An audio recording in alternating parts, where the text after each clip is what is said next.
प्रत्यक्ष, इसको भी सब मानते हैं, इसको भी मानते हैं सब, और इसको भी मानते हैं। तो इसको आगम कहा है महर्षि पतंजलि ने, बाकी लोगों ने शब्द कहा है। ठीक है, प्रत्यक्ष, अनुमान, आगम, तो ये ज्ञान का साधन है। कुछ भी जानना है, चाहे रंग जानना है, ग्रह नक्षत्र तारे, कुछ भी, जो भी ज्ञान प्राप्त करने का साधन है, वो सब इस प्रमाण के अंतर्गत आ जाता है। और जो भी उल्टा है, भ्रम है, ठीक है, जो संशय में डालता है, भ्रम में डालता है, अज्ञानता में डालता है, वो सब विपर्य है, मिथ्या ज्ञान है सब। दिखता ज्ञान की तरह है लेकिन मिथ्या है। और जो ही ज्ञान का बोध हो जाएगा, ये हट जाएगा, ये स्वतः नष्ट हो जाएगा। ज्ञान का बोध होते ही, प्रमाण आते ही ये नष्ट हो जाएगा। ठीक है, अब विकल्प, जहां ये दोनों नहीं है, जहां प्रमाण भी नहीं है, विपर्य भी नहीं है, वहां वृत्ति विकल्प है, वहां वृत्ति विकल्प है। और जो केवल शब्द ज्ञानानुपाती है, शब्द के आधार पर ही है, यदि शब्द खत्म हो जाए तो विकल्प वृत्ति खत्म हो जाए। ठीक है, तो जो भी ऋषि महात्मा होते हैं, उनके लिए काल कोई महत्व नहीं रखता है, वो लोग त्रिकालदर्शी होते हैं।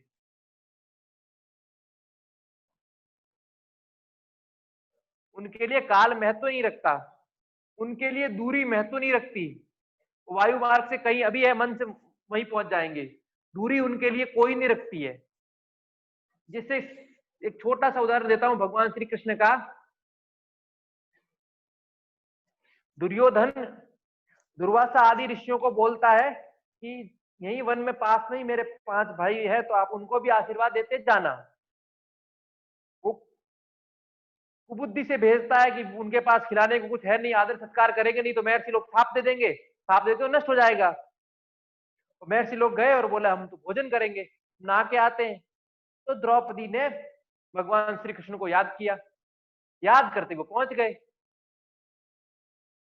बोले कुछ भी, कुछ नहीं, एक चावल का दाना था, एक को खाया, समस्त ऋषियों का पेट भर गया। तो ये क्या था? उनके लिए दूरी, काल, स्पेस, दिशा, विकल्प वृत्ति थी नहीं, वो इन सबसे ऊपर थे, इसलिए एकदम तुरंत निपटारा कर दिया। जब आवश्यकता हुई वहां प्रकट हो गए। तो ये उन लोगों के अंदर, क्योंकि ये सब ऊपर उठे हुए हैं। अब निद्रा और स्मृति, जहां कुछ है ही नहीं, अभाव है, जहां केवल क्या है, अभाव, वो सब क्या है, निद्रा वृत्ति है।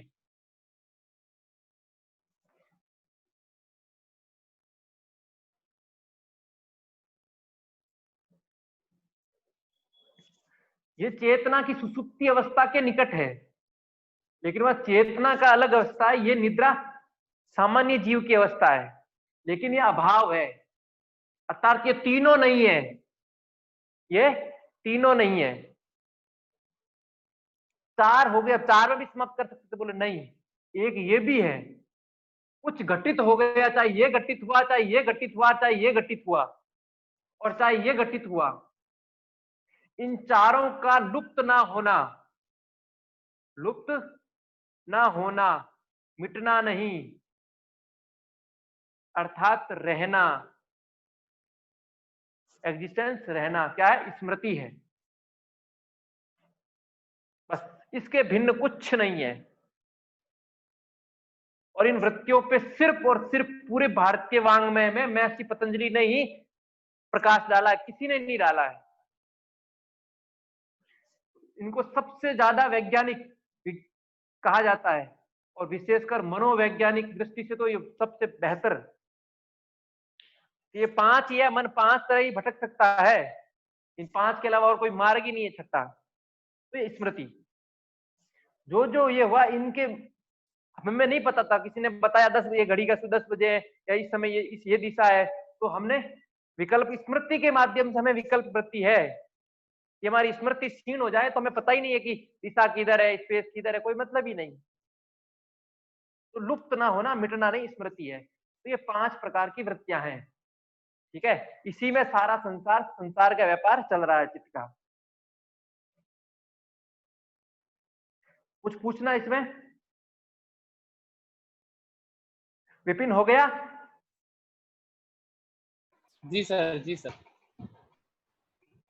ठीक, कुछ भी पूछना हो तो इसमें पूछ सकते हो। अब ये महर्षि पतंजलि ने बोला चित्त वृत्ति निरोध क्या है? योग है, ठीक है। और जब निरोध योग हो जाता है तो दृष्टा अपने स्वरूप में रहता है। फिर यदि स्वरूप में नहीं रहता है तो जैसी वृत्तियां हैं उन वृत्तियों के अनुरूप रहता है। अब वृत्तियों से वापस इस अवस्था में कैसे आए, अब आगे इसका वर्णन करते हैं। अभी इस व्यापार चल रहा संसार का, इस व्यापार से वापस योग की ओर कैसे आए, चित्त वृत्तियों का निरोध कैसे करें,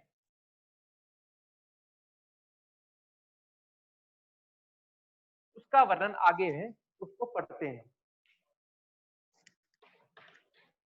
तो महर्षि पतंजलि बोल रहे हैं अभ्यास वैराग्याभ्याम तन्निरोधः।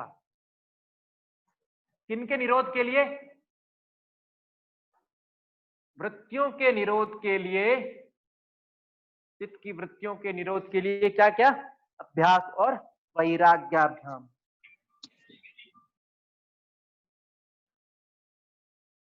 अभ्यास वैराग्याभ्याम तन्निरोधः। तत् निरोधः, तत् निरोधः, तत् यानी उनके, अर्थात पंचवृत्ति। पंचवृत्ति क्लिष्ट अक्लिष्ट दोनों प्रकार की, उनका निरोध किसके द्वारा? अभ्यास के द्वारा और वैराग्य के द्वारा।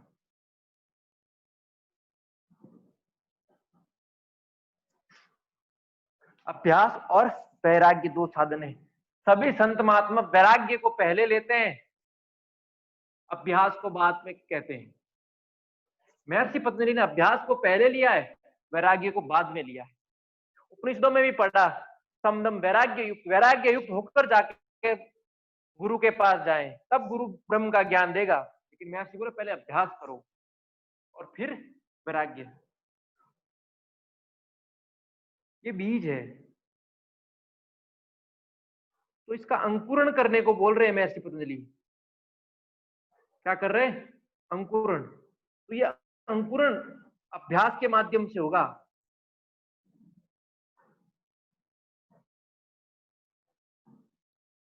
निरोध, चित्त वृत्ति निरोध का जो अंकुरण है, उसका प्रस्फुटन है योग का, वो किसके माध्यम से होगा? अभ्यास से। तो अभ्यास से करेंगे तो योग का प्रस्फुटन तो होगा ही।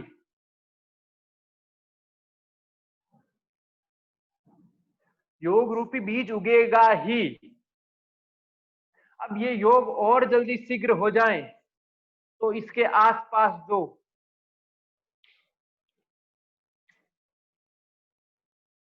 विषय और इंद्रियों के संयोग से जो जो खरपतवार उगी है, उस खरपतवार को वैराग्य के द्वारा क्या करना है? नष्ट करना है। तो वैराग्य क्या है? इनके संयोग से जो जो खरपतवार उग रही है, फसल को बड़ा होने से रोक रही है, फसल को बढ़ने से रोक रही है, उन बाधाओं को नष्ट करते जाना, मिटाते जाना, वैराग्य। तो अभ्यास अर्थात पुनः पुनः परिशीलन, जिसका क्या किया जाए? बार बार अनुष्ठान किया जाए, परिशीलन किया जाए, जिसे बार बार किया जाए वो अभ्यास कहलाता है।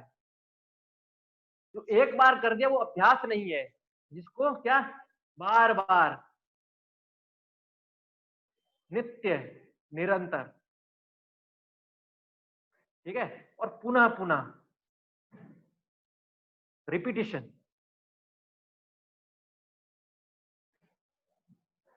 तो अभ्यास क्या है? रिपीटिशन है। और वैराग्य क्या है? वैसे तो डिटेचमेंट है। क्या है? डिटेचमेंट। लेकिन यहाँ क्या है? जो भी विषयों के संयोग से, इंद्रियों के संयोग से जो जो भोगों में आसक्ति है,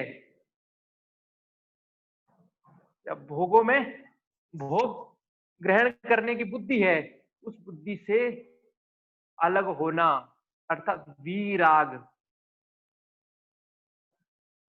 राग से पृथक होना। जो भी अधिक सोने में राग है तो सोने से पृथक हुए, कम सोना शुरू किया। खाने में आसक्ति है, खाने में शुरू किया। ठीक है, तो जहां जहां अधिक राग है, ठीक है, क्योंकि राग भी क्या है? अविद्या है, क्लेश है। उस क्लेश से क्या हो जाओ? उल्टा हो जाओ, मुक्त हो जाओ। तो यह वैराग्य है, जिसका बार बार परिशीलन किया जाए, जिसे बार बार किया जाए, वह अभ्यास है। और जो जो बाधा आए साधन में, उसको हटाते जाना वैराग्य है। तो अभ्यास वैराग्याभ्याम तन्निरोधः, उस अवस्था को, योग की अवस्था को पाने के लिए, उस निरोध अवस्था को पाने के लिए अभ्यास और वैराग्य का परिशीलन करें। अर्थात ये दो मार्ग हैं। ये क्या है? मार्ग है। किसको पाने का? निरोध पाने का या फिर योग पाने का। अब अभ्यास क्या है? महर्षि पतंजलि बोल रहे हैं, तत्र स्थितौ यत्नोऽभ्यासः, तत्र स्थितौ यत्नोऽभ्यासः।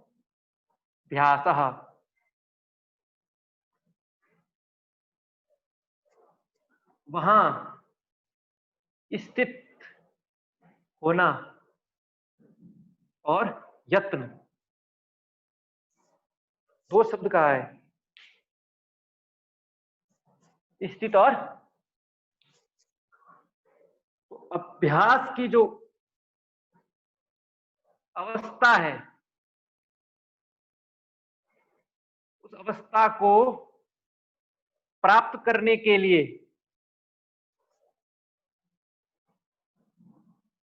जो जो प्रयत्न किया जाता है,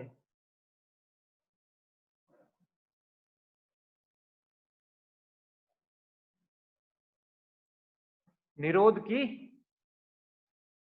चित्तवृत्ति निरोध की अवस्था को प्राप्त करने के लिए जो जो प्रयत्न किया जाता है, वो सब क्या है? अभ्यास है। तो अभ्यास क्या है?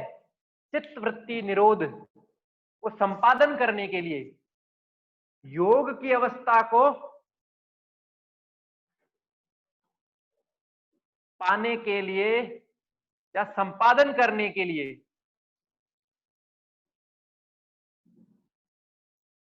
जो जो यत्न किया जाए, जो जो प्रयत्न किया जाए, और ये प्रयत्न उत्साह से होना चाहिए, निर्वीर्य नहीं होना चाहिए, वीर्य से होना चाहिए। अर्थात प्रसन्न मुख होकर करना चाहिए, तभी वो यत्न है, अन्यथा नहीं। ठीक है, तो जो जो प्रयत्न किया जाता है वो सब क्या है? अभ्यास है। तो योग की अवस्था, चित्त निरोध की अवस्था को संपादन करने के लिए जो जो यत्न, जो जो प्रयास, उत्साह पूर्वक, वीर्य पूर्वक अभ्यास किया, प्रयत्न किया जाता है, वो सब अभ्यास कहलाता है। फिर आगे बोलते हैं, सातु दीर्घ काल नैरंतर्य सत्कार सेवितो दृढ़ भूमि ही। आगे क्या बोल रहे हैं? सातु दीर्घ काल नैरंतर्य सत्कार सेवितो दृढ़ भूमि ही। उस अभ्यास को दृढ़ करने के लिए, वो अभ्यास दृढ़ हो जाए, तो उसके लिए क्या करें? तो उसके लिए दीर्घ काल, लॉन्ग टाइम, निरंतर, डेली, सत्कार, विथ रेस्पेक्टफुली और फेथफुली सेवितो, सेवित यानी जिस प्रकार हम सेवन भोजन का कर रहे हैं इसी प्रकार इसका ग्रहण करना, ग्रहण करना। तो उस अभ्यास की दृढ़ता के लिए दीर्घ काल निरंतरता पूर्वक सत्कार, आदर और विश्वास के साथ उसका सेवन करो। किसका? अभ्यास का। तब वह अभ्यास क्या हो जाएगा? दृढ़ हो जाएगा। दृढ़ भूमि, अच्छा अभ्यास की भूमि क्या हो जाएगी? दृढ़। फिर कुछ भी आ जाएगा वो अभ्यास नहीं छूटेगा, और छूट भी जाए तो अपने यहाँ कहते हैं कि वो अभ्यास फिर ईश्वर आके पूरा करता है, गुरु आके पूरा करता है। तो योग की अवस्था को पाने के लिए, संपादन करने के लिए जो जो यत्न किया जाता है उत्साह और वीर्य पूर्वक, वह अभ्यास है। और उस अभ्यास को दृढ़ कैसे हो, स्ट्रांग कैसे हो? तो कह रहे हैं सातु दीर्घ काल निरंतर सत्कार सेवितो दृढ़ भूमि। उस अभ्यास को दीर्घ काल तक, लॉन्ग टाइम, इसलिए मंत्र योग बताते हैं 12 वर्ष तक जप करो। कितने वर्ष तक बोल रहे हैं? 12 वर्ष तक, तभी सिद्धि मिलेगी। 12 वर्ष तक विशेष समय में इतना तो करना ही करना है। इस प्रकार तो कोई डेली 5 घंटे, कोई 6 घंटे। समर्थ गुरु रामदास सुबह उठ के गोदावरी में आधे कमर के पानी तक 4-4 घंटे तक जप करते थे। तो ये वो मार्ग दीर्घ काल निरंतर कंटिन्यूस, कभी प्रमाद आलस्य नहीं, आज नहीं, अब नहीं, बाद में नहीं, जिस समय उसी समय नित्य सत्कार, रेस्पेक्ट, एकदम अंदर आदर, उसके प्रति विश्वास, प्रेम, सब श्रद्धा, इतना होना चाहिए। जो भी साधन, जो भी अनुष्ठान कर रहे हैं, सत्कार का अर्थ है प्रेम, आदर, विश्वास और श्रद्धा। प्रेम मतलब लगन ले सकते हो, प्रमाद रहित एकदम। कैसे नहीं कि डेली तो 4 बजे उठते हैं, आज रविवार है तो 8 बजे उठ रहे हैं, फिर ये रेस्पेक्ट नहीं, सत्कार पूर्ण नहीं है, फिर सत्कार पूर्ण नहीं है। तो लग प्रमाद रहित आदर से, विश्वास और श्रद्धा से उसका सेवन करेंगे तो अभ्यास अवश्य दृढ़ हो जाएगा। फिर ये केवल अभ्यास मंत्र योगियों के लिए नहीं है, ठीक है, ये सबके लिए है, ज्ञान योगियों के लिए भी है, भक्ति योगियों के लिए भी है, सब प्रकार के योगियों के लिए, ठीक है।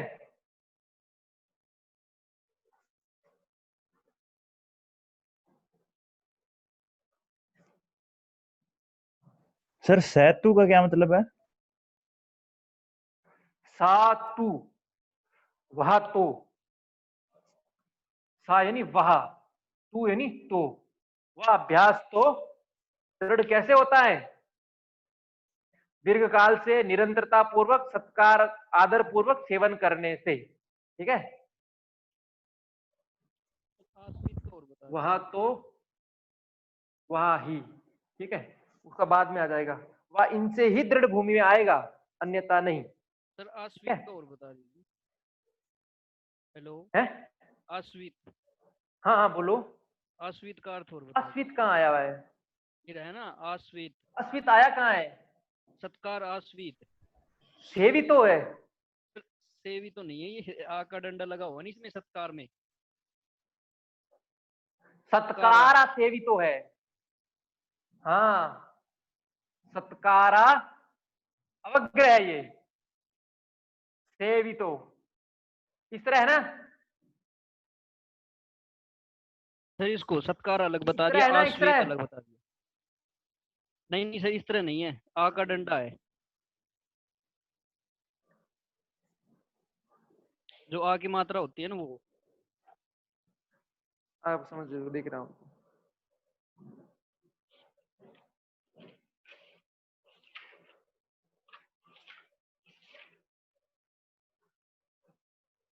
निरंतर सत्कारा सेवितो तो है ना, भिन्न ही नहीं,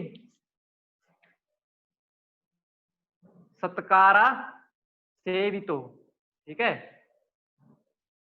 सेवन करो या असेवित किया तो ये भूतकाल में हो गया, सेवित किया जाए, सेवित किया गया हो, ठीक है, लंग लकार आ जाता है, वो एक ही अर्थ में, कोई दिक्कत नहीं, ठीक है।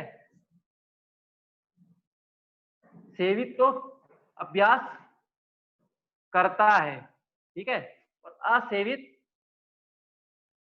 अभ्यास किया था, बस लंग लकार आ जाता है, वो लट लकार में था, स्वादर पूर्वक, ठीक है, तो उसमें कोई फंसो नहीं, इसमें कोई भिन्न नहीं है। सेवित अर्थात उसको ग्रहण करें, उसका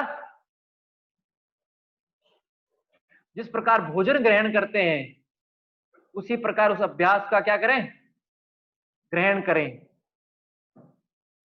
क्योंकि कोई भी चीज है वो सब भोग में ही जाती है, हम क्या करते हैं, उपभोग करते हैं, इसलिए वो तो आसन हम अभ्यास भी जो कर रहे हैं, अभ्यास का क्या कर रहे हैं, सेवन कर रहे हैं, ठीक है। रास्वादन, आस्वादन, सेवन, क्योंकि वो खुशी खुशी कर रहा है, इसलिए इसलिए कहा है वीर्य और उत्साह पूर्वक। और आगे चले, जी सर। जी सर।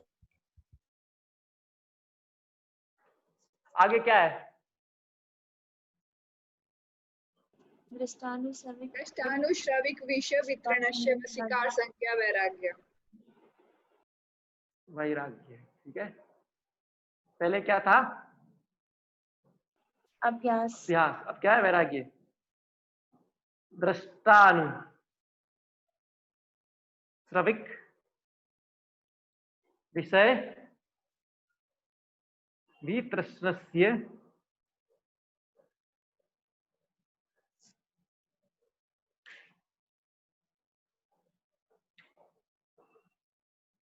वशीकार वैराग्य।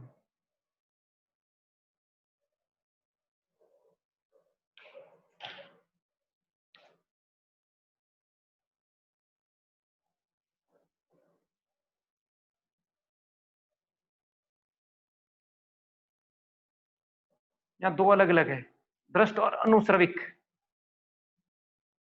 देखे गए और सुने गए। विषय अर्थात पंच तन्मात्राओं से संबंधित जो शब्द को विषय आते हैं, ठीक है, रूप, रस, गंध, स्पर्श, शब्द, ये पांच ही विषय है, इनसे इंद्रियों का संयोग होने पर अन्य अन्य प्रकार के और उत्पन्न होते हैं। वितृष्णस्य अर्थात तृष्णा रहित,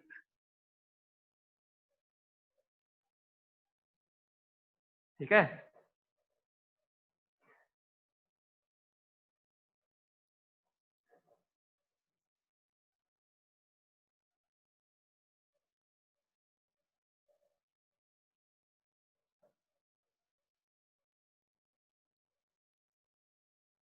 महर्षि पतंजलि बोल रहे हैं, देखे और सुने गए विषयों में बलपूर्वक तृष्णा रहित हो जाना क्या है, वशीकार संज्ञा वैराग्य है।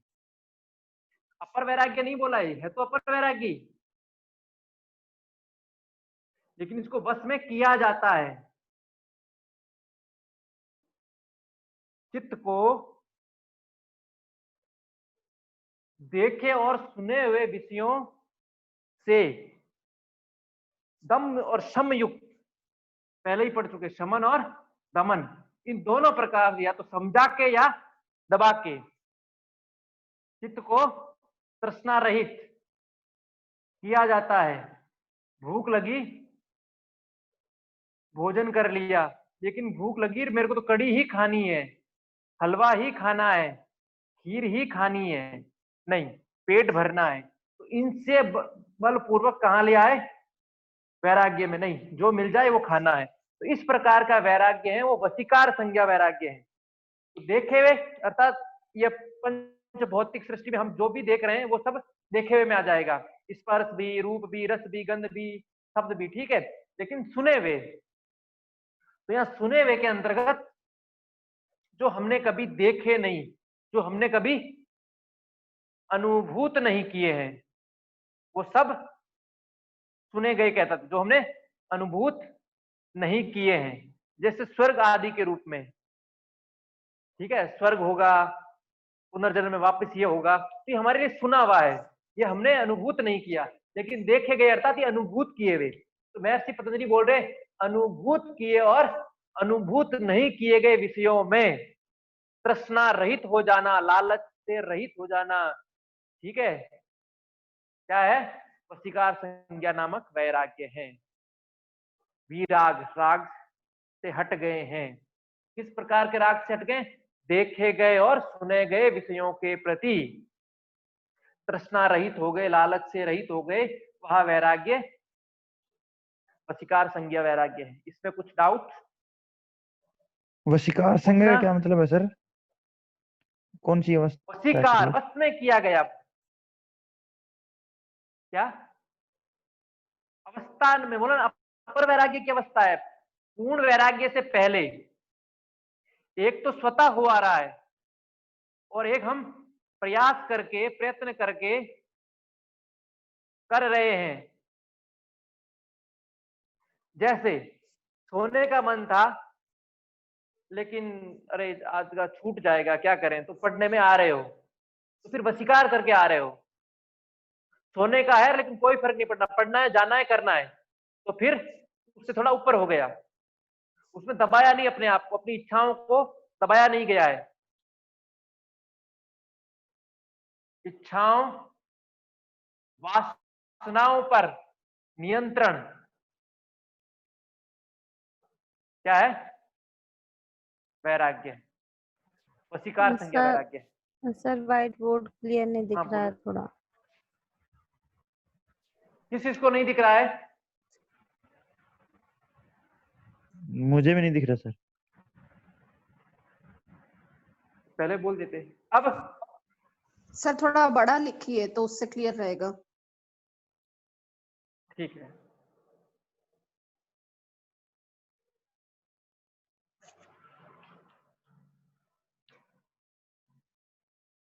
अनुभूत और अनअनुभूत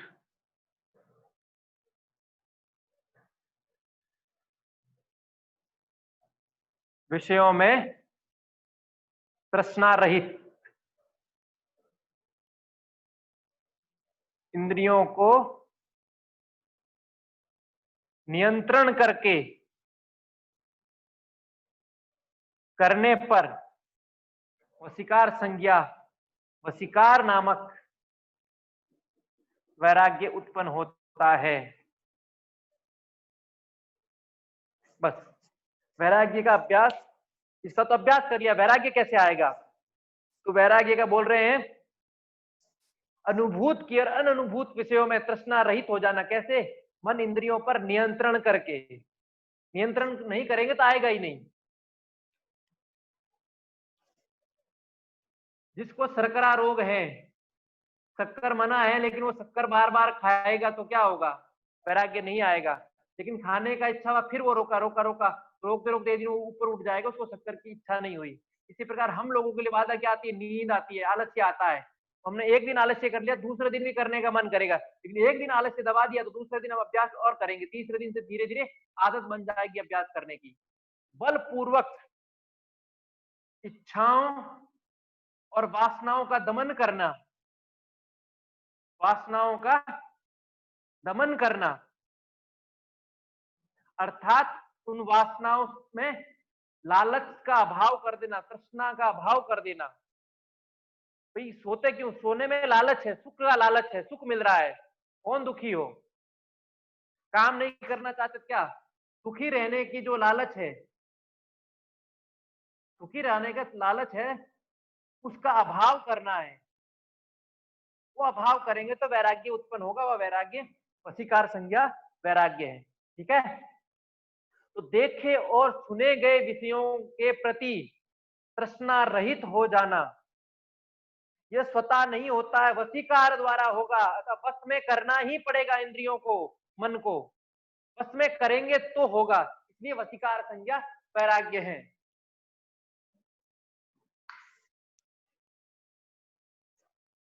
ठीक हो गया? हरिओम। जी सर।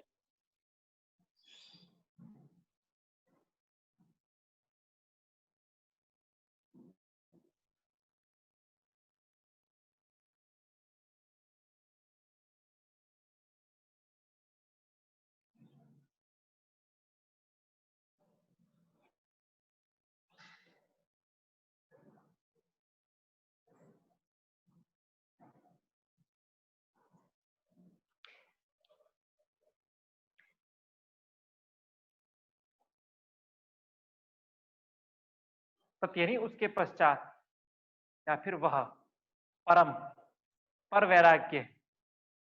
पर वैराग्य क्या है?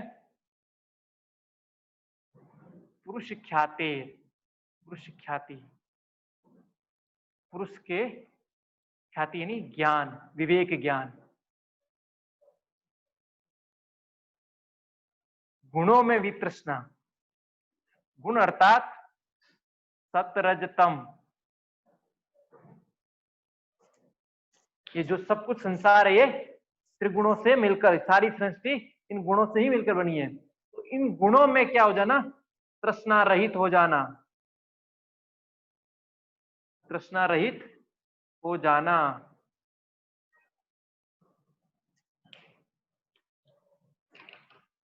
तो अपर वैराग्य क्या है?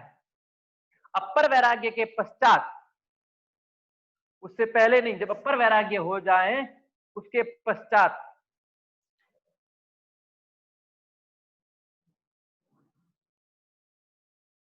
संप्रज्ञात अवस्था के पश्चात पुरुष के ज्ञान से,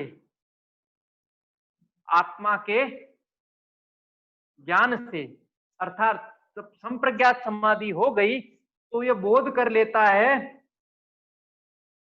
ये आत्मा है, ये प्रकृति है, ये दृष्टा है, ये दृश्य है। लेकिन बोध तो हो जाता है, लेकिन इसके अंदर भी तृष्णा नहीं आती है। इसमें प्रकृति, प्रकृति को जो भी त्रिगुण से संबंधित जीवन घटनाएं हैं उनमें उसको तृष्णा, लालच का अभाव नहीं आता है। तो वो लालच का अभाव आ जाना पर वैराग्य है। अर्थात पुरुष को यह बोध हो गया कि वो दृष्टा है और वो अपने आप को दृष्टा मानकर जीने लगे, तो ये पर वैराग्य है। भूख लगी, शरीर को लगी, किसको लगी? शरीर को लगी। अपर वैराग्य तक क्या था? भूख लगी, मुझे लगी, किसको लगी? मुझे लगी। अर्थात यहाँ शरीर आत्मा एक थी, लेकिन यहाँ अवस्था में आने पर भूख लगी, शरीर को लगी। अब शरीर के लिए जो मिल रहा है खा रहे हैं। उस भोजन में किस प्रकार का है, अच्छा है या बुरा है, मीठा है, खट्टा है, उस चीजों में उसका तृष्णा रहित है। कोई लालच नहीं है कि खीर मिल जाए, कोई लालच नहीं है कि ये मिल जाए। ये तृष्णा रहित हो जाना क्या है? पर वैराग्य है। तो पुरुष के ज्ञान से प्रकृति के गुणों में भी, इस गुणों में यह भी आ गया कि सत्व गुण प्रधान है, तो आनंद और खुशी में रहने का मन कर रहा है, मस्त प्रसन्न आनंदित है, प्रकाश में है, उसमें भी तृष्णा नहीं। जरूरी नहीं कि वो आनंद मुझे मिलता रही, वो इसके भी लालच नहीं करेगा, क्योंकि प्रसन्नता और आनंद का लालच करेगा तो भी वो क्या है? निम्न अवस्था है, वो असंप्रज्ञात में आ जाता है। संप्रज्ञात में आ जाता है। असंप्रज्ञात अवस्था आएगी, अर्थात उस आनंद में भी उसको कोई रुचि नहीं है, कोई लालच नहीं है। उसके लिए फिर सब चीज सुख दुख से वो त्रिगुणातीत हो जाता है। तो गुणों में तृष्णा रहित हो जाना क्या है? पर वैराग्य है। और ये पर वैराग्य ही असंप्रज्ञात समाधि को देने वाला है। तत्परम पुरुष ख्यातेर गुण वैतृष्ण्यम, तत्परम पुरुष ख्यातेर गुण वैतृष्ण्यम। ठीक है। उसके बाद जो पर वैराग्य है वो पुरुष की ख्याति से, पुरुष के ज्ञान से, पुरुष यानी आत्मा, आत्मा के ज्ञान से जितने भी प्रकृति के गुण हैं, अर्थात त्रिगुण है, समस्त सृष्टि त्रिगुणों से, ठीक है, सत रज और तम, इन तीनों में ही, इन तीनों से संबंधित जितने भोग है, जितने प्रकार की तत्व है, पदार्थ है, उन सब में क्या हो जाए ना, वितृष्णा, तृष्णा रहित। उसमें क्या होगा, आनंद भी आएगा, उस आनंद से भी रहित हो जाना, उस खुशी प्रसन्नता से भी, उसी में क्या, वितृष्णा हो जानी, तृष्णा रहित। ऐसा नहीं कि ये प्रसन्नता मिलती रहे। तो यहाँ इतना बताया कि यहाँ पर टिके हो, इसी में आसक्ति है नहीं, स्वरूप दर्शन कर रहे हैं उसी में मस्त डूबे हैं, अरे मुझे तो यही चाहिए और कुछ नहीं चाहिए, तो अभी नहीं, अभी इसमें लालच है आपको, क्या है, तृष्णा है।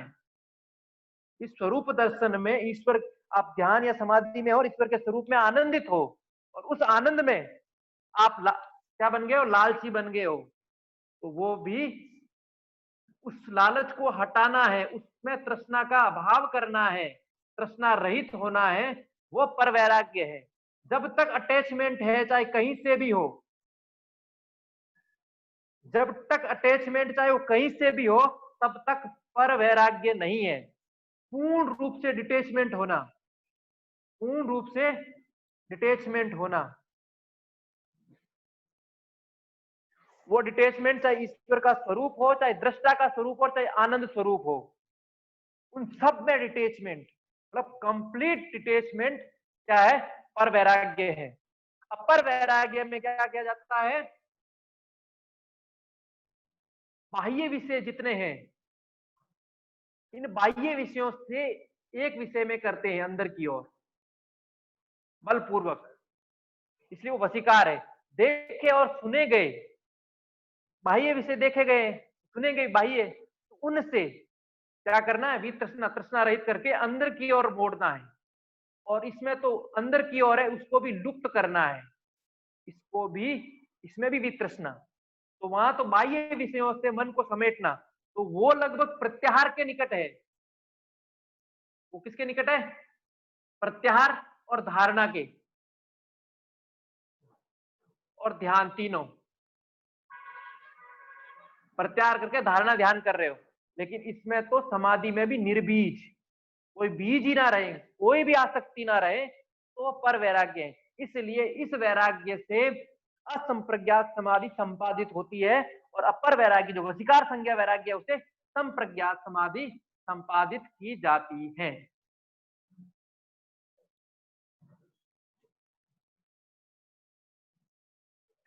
कुछ पूछना? सर हाँ,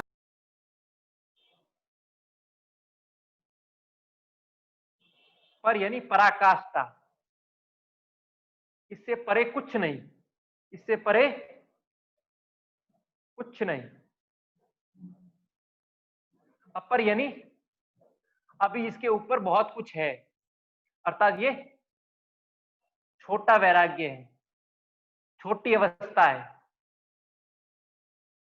छोटी अवस्था है।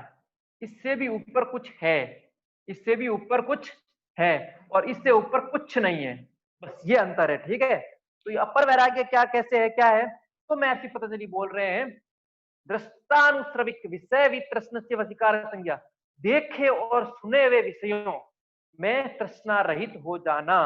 अर्थात ये दृष्टा है और इसके पांचों खाने किधर की ओर है, बाहर की ओर है। क्या है, बाहर की ओर है, टोपी से पड़ा। अब कोई धीर, अब वो बाहर की जगह कहां देखने लगे, अंदर की ओर देखने लगे। बाहर से अपने आप को लालच से रहित करें, बाहर के भोगों से विमुख हो, प्रत्याहार के द्वारा, दमन के द्वारा, शमन के द्वारा उनसे क्या हो, विमुख हो। विमुख होकर कहां लगे, दृष्टा के अंदर लगे, इस आत्मा के भीतर लगे। इसको देखेगा, इसको दो चीज नजर आएगी। फिर क्या नजर आएगी, प्रकृति और पुरुष का संयोग। एक और इसको प्रकृति आएगी, एक और उसको पुरुष आएगा। तो वह बोध करेगा, हाँ मैं पुरुष हूं और प्रकृति मेरे लिए बनी है। तो प्रकृति के जो जो भोग उसे मिलेंगे वो उसका संपादन करता रहेगा, उसमें उसको लालच रहेगा, उसको सुख मिल रहा है, वो आत्मा में तो सुख में है, प्रकृति में है तो सुख में है, वो भोग भोग रहा है वहां आनंद का। ठीक है, डिटेचमेंट तो हो गया बाहरी विषयों से, लेकिन वो अंदर चला गया, अर्थात सूक्ष्म हो गया, वो स्थूल भोग उसने मुक्त, स्थूल भोगों से मुक्त हो गया, वो जो दुख के पूरे कारण से, दुख से तो रहित हो गया वो। स्थूल भोग अटैचमेंट होगा, दुख मिलेगा, उस दुख से तो उसने मुक्ति प्राप्त कर ली, लेकिन सुख रूपी, तो सुख भी बांधता है, आनंद भी, इसके भी संस्कार ये भी बांधते हैं, ये अब तक है इसमें, अर्थात ये संप्रज्ञात समाधि में है। सुख है, प्रकाश है, आनंद है, अर्थात सत्व गुण है इसके भीतर। अब रजोगुण और तमोगुण से इसने अपने आप को निवृत्त किया है, और निवृत्त करता है सत्वगुण में है, हो सकता है रजोगुण और तमोगुण में आ भी जाए वापस।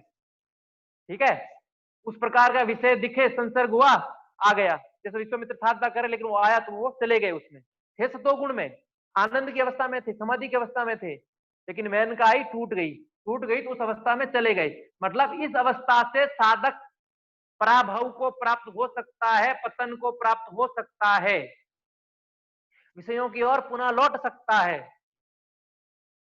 इसकी ओर आने पर अब इसने तो क्या गुणों से भी, तो गुणों में भी सुख आनंद से भी परे हो गया है, सुख और आनंद से भी परे हो गया है, से परे, और उसको किसका ज्ञान हो गया? पुरुष को।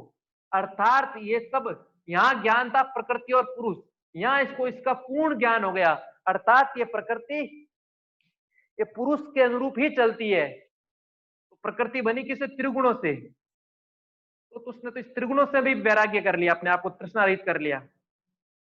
क्या सुख, क्या आनंद, क्या प्रकाश, इनसे भी मुक्त हो गया, केवल किसमें रह गया? पुरुष में।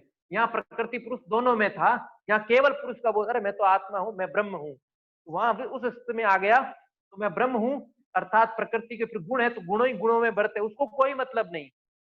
गीता में बोला गुण ही गुणों में बरतते हैं, अर्थात वो सो रहा है तो वो ये सोचेगा तमोगुण सो रहा है। कौन सो रहा है? तमोगुण। भूख लगी है तो बोल रजोगुण को लगी है, रजोगुण खाएगा। आनंदित है, ज्ञान में है तो कहेगा सतोगुण आनंदित है। वो आनंदित नहीं है, वो भूख से तड़प नहीं रहा है, उसको भूख नहीं लगी, ठीक है, इसलिए वो कुछ भी नहीं है, ना वो प्राण है, ठीक है ना, जो आदि गुरु शंकराचार्य ने किया ना हम प्राणों, ना विचार, कुछ भी नहीं, केवल मैं तो विशुद्ध आत्मा हूं। तो उस आत्मा के में आ जाएगा वो, अर्थात मैं ब्रह्म हूं, यहां उस अवस्था में आ जाएगा। और मैं ब्रह्म हूं तो उस ब्रह्म की रची हुई सारी सृष्टि के प्रति क्या हो गया? उसको वितृष्णा हो गई, तृष्णा रहित हो गई, बस।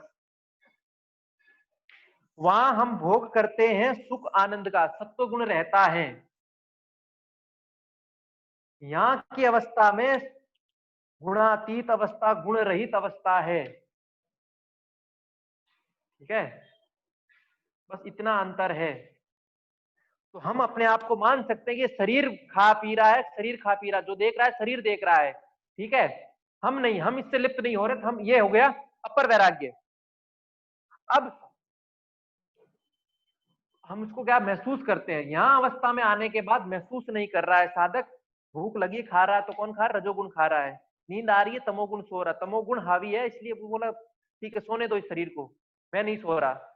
उसने अपने आप को पृथक कर दिया। तो ये पृथक अवस्था फिर असंप्रज्ञात अवस्था है, ठीक है। ये त्रिगुणातीत अवस्था हो गई फिर सर। बिल्कुल, देखो बोध के बिना तो पूर्ण समझ में आ नहीं सकता, हम बुद्धि से समझ रहे हैं, ठीक है, लेकिन मूल चीज यही है, सांसारिक जागतिक जगत का जो भी पदार्थ है, इन सब में तृष्णा रहित हो जाना हो गया अपर वैराग्य, ठीक है। अब आत्मा भूविक, जो आत्मा जहां लगी है, ध्यान में, समाधि में, धारणा में लगी है, उसमें भी तृष्णा रहित हो जाना पर वैराग्य है, बस। तो जब भक्ति अर्थात भक्त भगवान बन जाता है, तब वो पर वैराग्य होता है। उससे पहले तक अवस्था में भक्त रहता है, तब तक अपर वैराग्य रहता है, वो अपने भगवान में डूबा रहता है। जब तक भगवान में लगा, बाहरी विषयों से लगे, वो किसी एक विषय पर केंद्रित है, जब तक एक विषय पर केंद्रित है अपर वैराग्य है। और ज्यों ही सब विषयों से हटकर केवल विशुद्ध चैतन्य अवस्था में आ जाता, विशुद्ध चैतन्य अवस्था कि मैं वही हूं, तो वो अवस्था पर वैराग्य है। इसमें वापस गिरने का डर है। इस अवस्था में आने के बाद गिरने का कोई चांस ही नहीं है, कोई चांस ही नहीं है, क्योंकि वो आत्मदृष्टि में आ गया तो गुणों से अतीत हो गया। अब उसको गुण प्रभावित नहीं कर सकते, उसे कोई गुण लिप्त नहीं कर सकता, बस यही अंतर है।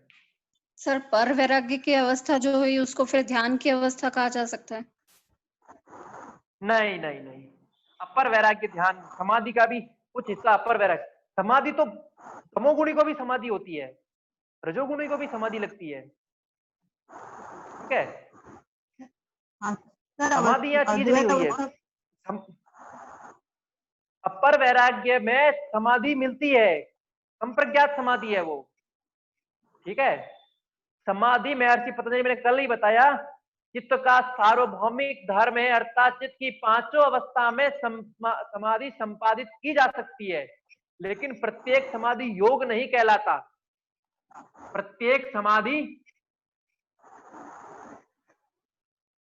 योग नहीं है, लेकिन प्रत्येक योग की अवस्था समाधि की अवस्था है। मैंने बोला ना, विनोबा भावे ने सोने को समाधि बोला है। गहरी निद्रा में सो रहा है, समाधि की तरह सो रहा है, लेकिन कौन सी अवस्था है? तमोगुणी है, मूड अवस्था है। ऐसा सोया कि कुछ पता ही नहीं, पास में कुछ भी हो कोई मतलब नहीं, शराबी सो रहा है। रजोगुणी काम करते करते अपने काम में इतना तल्लीन हो गया कि उसको कुछ भान ही नहीं है कि मैं कुछ कर रहा हूं। तो क्षिप्त अवस्था वाला भी समाधि में जा सकता है, ठीक है, लेकिन वो योग की अवस्था नहीं है। योग की अवस्था है वो समाधि की। तो यहां जो योग कह रहे हैं संप्रज्ञात योग है,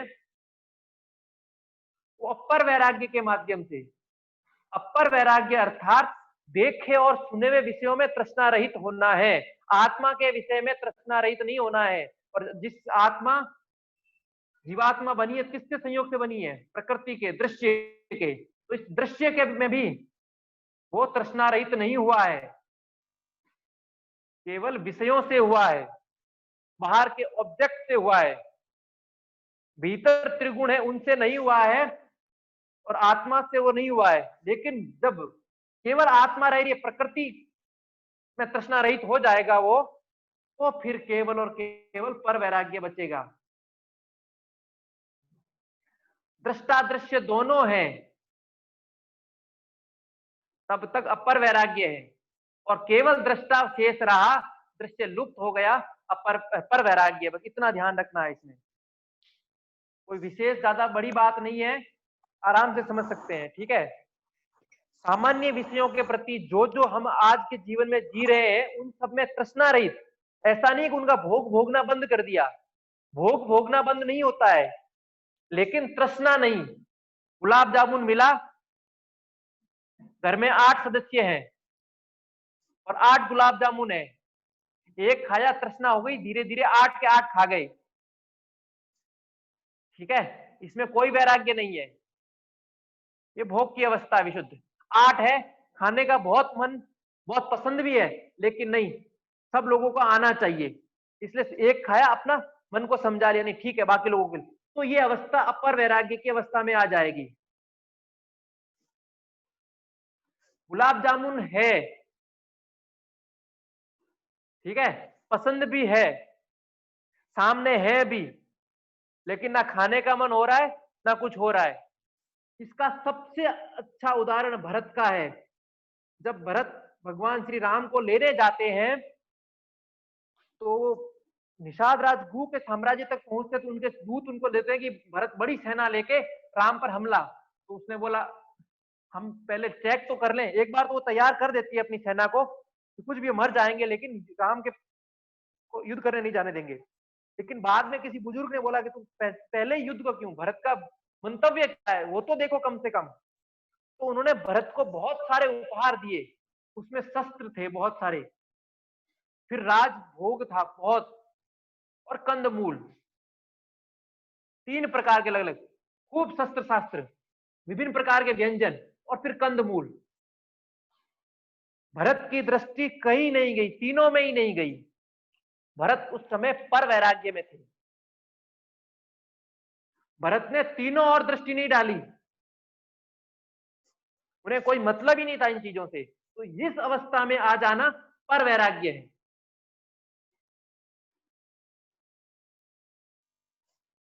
ठीक है, बाकी सब है, भोग भी भोग रहे हैं, लेकिन संयम से, नियंत्रण से। जब तक समन करना, अर्थात मन को समझाना, दमन करना, जबरदस्ती इच्छा हो रही है लेकिन रोक रहे हैं, शुगर है, अन्य की साधना में, ऊपर साधना में बाधक हो जाएगा, तो समन दमन आ रहा है, तब तक अपर वैराग्य है। और जब इन सारे विषयों में कोई तृष्णा नहीं है, संसारिक है, पड़ा है, कोई मतलब नहीं, उसको खाने से मतलब ही नहीं है, वो अवस्था पर वैराग्य अवस्था है। क्यों? उसको पता है मैं कौन हूं, बस उसको खाऊंगा तो भी मैं वही रहूंगा, नहीं खाऊंगा तो भी वही रहूंगा, उसे उन चीजों से मतलब ही नहीं, वो अपने आप को पृथक कर लेता है। ठीक है, भोग संबंधी जितने पदार्थ है, जितने प्रकार के त्रिगुण के है, चाहे सात्विक है, चाहे राजसिक है, तामसिक है, वो उसके सामने आते हैं, लेकिन वो उन पे लिप्त नहीं होता है, आसक्त नहीं होता है, मोहित नहीं होता है, इसलिए वो पर वैराग्य है। वो केवल और केवल अपने आत्मा में अवस्थित रहता है, आत्मज्ञान में रहता है। पुरुष ज्ञान लिखा है, पुरुष ख्यातिर विवेक दर्शन के द्वारा, तो विवेक ज्ञान आ जाता है, सही तो ये आत्मा है, बाकी सब प्रकृति है, उसको मतलब ही नहीं है, तो वो अवस्था आना पर वैराग्य है। ठीक है, अब और कोई संदेह संशय? सर सीधा पर वैराग्य को प्राप्त हो सकते हैं?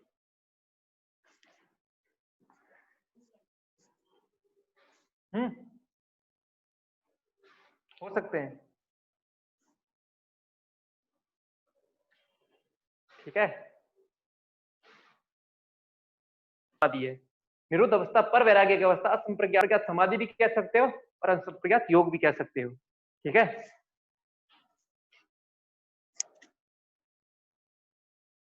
ठीक है, ये 4 प्रकार का संप्रज्ञात है, वितर्क, विचार, आनंद, अस्मिता।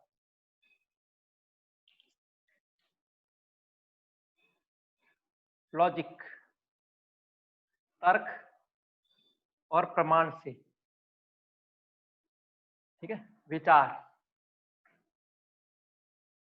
विचार ये चिंतन और मनन से संबंधित है। आनंद ये प्रमोद, प्रेम, सुख से संबंधित है। और ये अभिमान, मैंपन। ठीक है, मैं हूं, मैं हूं। ठीक है, तो ये संप्रज्ञात 4 प्रकार के, वितर्क, विचार, आनंद, अस्मिता, रूपोनुगत संप्रज्ञातः। वितर्क जो भी स्थूल, ये क्या है? स्थूल है, स्थूल विषयक है, ये सूक्ष्म विषयक है, ये दोनों भी, लेकिन ये सूक्ष्म अति सूक्ष्म है, और ये भी अंतिम लास्ट अवस्था, आत्मा से पहले वाला अवस्था, मैं हूं, उससे पहले वाला ईगो है। ये ईगो हमारे जीवन को धारण करते रहता है, ये ईगो नहीं होगा तो जीवन नहीं रहेगा। ठीक है, तो वितर्क जो भी स्थूल विषय है, जो भी हमें पंच भौतिक पदार्थ दिख रहे हैं, विषय दिख रहे हैं, ज्ञानेंद्रियों के माध्यम से, कर्मेंद्रियों के माध्यम से, उसके माध्यम से हम संप्रज्ञात में जा रहे हैं। ठीक है, सूर्य का ध्यान कर रहे हैं, समुद्र का ध्यान कर रहे हैं, ईश्वर की मूर्ति का ध्यान कर रहे हैं, हिमालय का ध्यान कर रहे हैं, ये सब जो भी चीज है, ये वितर्क संप्रज्ञात है। इसमें भी 2 प्रकार है, सवितर्क, निर्वितर्क, आगे देखेंगे। फिर विचार, ये थोड़ा सूक्ष्म आ गया, ये सूक्ष्म विषय, सूक्ष्म विषय, ठीक है, रूप रस गंध स्पर्श, इनके माध्यम से संप्रज्ञात को प्राप्त करना। ये स्थूल पंच भौतिक स्थूल स्थूल ज्ञानेंद्रिय इन आदि के द्वारा ये सूक्ष्म तन्मात्राओं तक आ जाता है, ठीक है। रूप रस गंध स्पर्श इनके माध्यम से संप्रज्ञात में चला जाना, ये विचार के माध्यम से विचार चिंतन कर रहे हैं, जटाजूटधारी है, हिमालय ऐसा कैलाश पर्वत पर बैठे हैं, ठीक है, चिंतन कर रहे हैं, फिर गंगा आ रही है, ये हो रहा है, तो निरंतर जो चिंतन की प्रक्रिया चल रही है, मनन की प्रक्रिया चल रही है, वो विचार के अंतर्गत है। तो विचार संप्रज्ञात प्रकार की समाधि है। फिर तीसरी आनंद, आनंद में, प्रमोद में, प्रेम में, खुशी में, ठीक है, आह्लाद की अवस्था, मस्त, एकदम मस्त मौला। कहीं फकीर मतलब कहीं आपने साधु संत देखे होंगे एकदम मस्त, कोई चिंता नहीं, कोई दुख नहीं, हर अवस्था बहुत बढ़िया, हमेशा मुस्कुराते, तो वो अवस्था आनंद की अवस्था है, आनंद रूपी संप्रज्ञात है। और अंतिम अस्मिता, मैंपन, मैं, ये सब मैं कर रहा हूं, मेरे से हो रहा है, ठीक है, मैं ही वो हूं, तो वो अस्मिता है। यहाँ मैंपन दो प्रकार का है, शरीर में मैंपन होना, शरीर में मैंपन होना, शरीर मैं ही शरीर हूं, मैं ही सब कुछ कर रहा हूं, ये सब जगत एको हम द्वितीयो नास्ति, रावण ने कहा एक मैं ही हूं सब कुछ और कुछ नहीं, तो ये फिर किसके अंतर्गत आएगा, क्लेश के अंतर्गत आएगा, ठीक, अविद्या अस्मिता राग द्वेष अभिनिवेश, वो क्लेश के अंदर। और ये जो अस्मिता है, ये अस्मिता संप्रज्ञात, यहाँ दो भिन्न है। यहाँ ये सात्विक अहंकार है, तामसिक नहीं है कि मैं ही सब कुछ हूं या मैं ही भोग रहा हूं, नहीं, मैं ही कर रहा हूं, मैंने ये किया, मैंने वो ज्ञान प्राप्त किया, मैंने वहां वो किया, तो ये सब क्लेश के अंतर्गत आ गया, अस्मिता के अंतर्गत आ गया। लेकिन यहाँ जो सात्विक अहंकार, मैं, मन बुद्धि चित्त अहंकार, जो चित्त वाला के बाद जो अहंकार होता है, ईगो, सेल्फ ईगो जिसको कहते हैं, वो अस्मिता है यहाँ, ठीक है।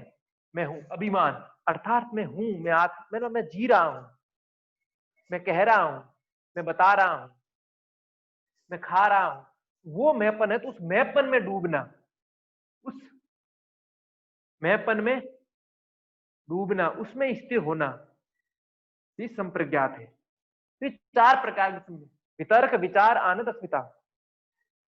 तर्क से दो चीज है, उसमें ये नहीं ये, तो ये वितर्क हो गया, ठीक है, ऐसा नहीं ऐसा, ठीक है। अब विचार, सविचार, निर्विचार, सविचार से आगे विचार लुप्त हो जाता है, तो विचार से मनन कर रहा है, चिंतन कर रहा है, ऐसा ऐसा ऐसा होगा, ऐसा होगा, ऐसा होगा, निरंतर चल रहा है, निरंतर आगे डूबता जा रहा है, ठीक है।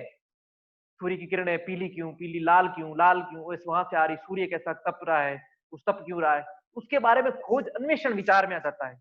विचार ये देखे हुए हैं, ये दृष्ट है, और ये अन्वेषण है, ये क्या है, अन्वेषण, कल्पना, इसमें आ जाता है।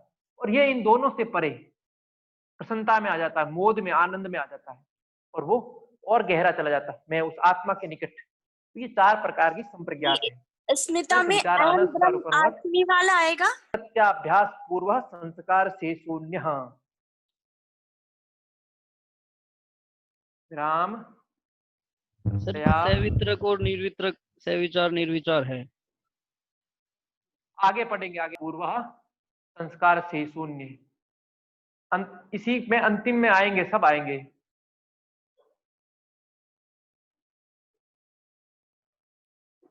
विराम प्रत्याभ्यास पूर्व संस्कार से शून्य।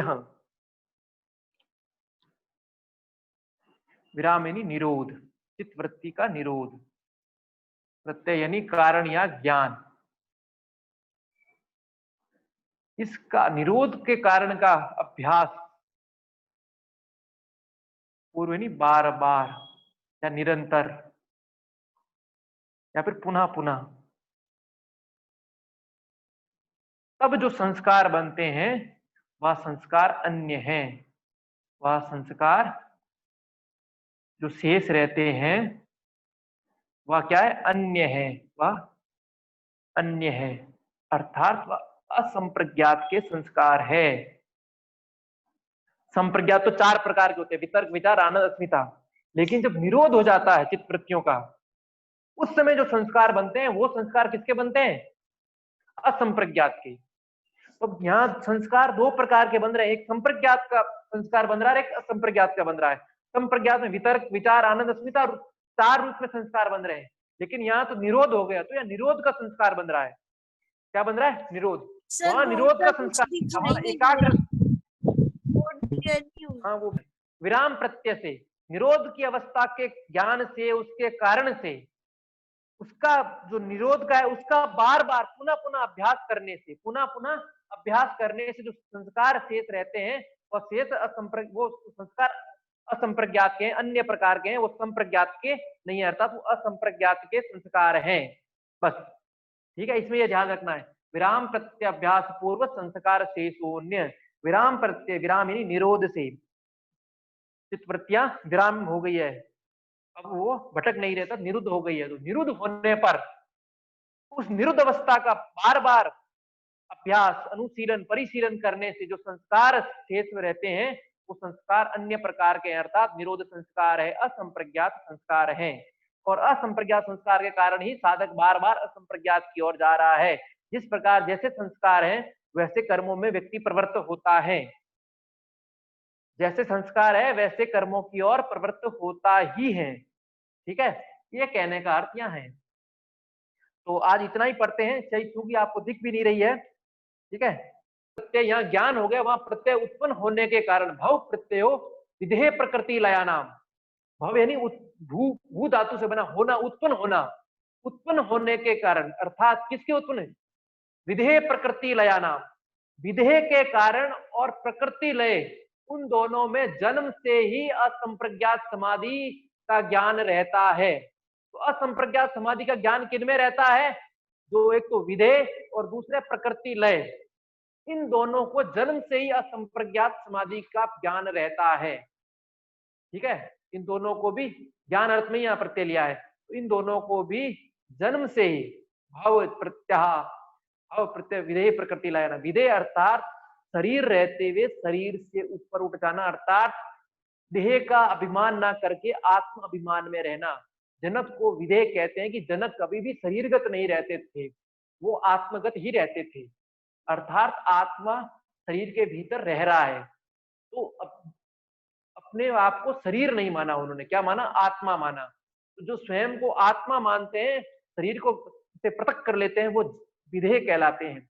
और प्रकृति लय, प्रकृति लय इस विधेय से थोड़ा और ऊंचा, ठीक है, विधेय से थोड़ा और ऊंचा वाला व्यक्ति प्रकृति लय कहलाता है। अर्थात इस आत्मा से एक तो नहीं हुआ, यहाँ तो पृथक मान रहे हैं, विधेय वाला क्या आत्मा और शरीर को पृथक मान रहा है, लेकिन वो वाला प्रकृति को भी न मान के आत्मा अस्मिता को मानता है, अर्थात मैं वो आत्मा हूँ, वही सब कर रहा है, वही करवा रहा है यहाँ। ठीक है, शरीर को छोड़ देता है, प्रकृति लय कर देता है अपने लिए। इन दोनों ये जब शरीर छोड़ते हैं, पुनः जन्म लेते हैं, तो उस समय उन्हें असंप्रज्ञात समाधि का ज्ञान रहता है, अर्थात वो असंप्रज्ञात समाधि में जाते ही हैं।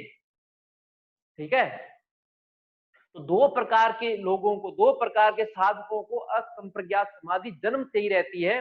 पहले है विधेय, दूसरे है प्रकृति लय। और दोनों जब कब शरीर छोड़ते हैं फिर जन्म लेते हैं तब। ठीक है, प्रकृति लय अर्थात उनके लिए प्रकृति ये शरीर लय हो चुका है, शरीर का कोई उन्हें भान नहीं है।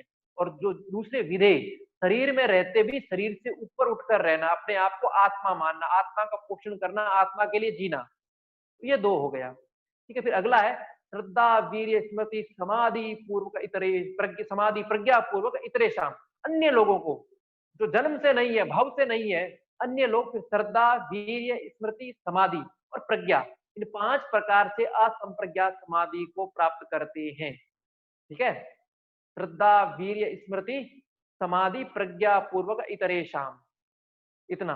फिर तीव्र संवेगा नाम आसन, जो अभ्यास और वैराग्य के अभ्यास कर रहे हैं और उनके साधनों की गति तीव्र है, वो लोग भी इस संप्रज्ञात समाधि को प्राप्त कर लेते हैं, असंप्रज्ञात समाधि को प्राप्त कर लेते हैं। बाकी हम कल पढ़ेंगे, और कुछ पूछना हो तो पूछ लो। सर प्रत्यय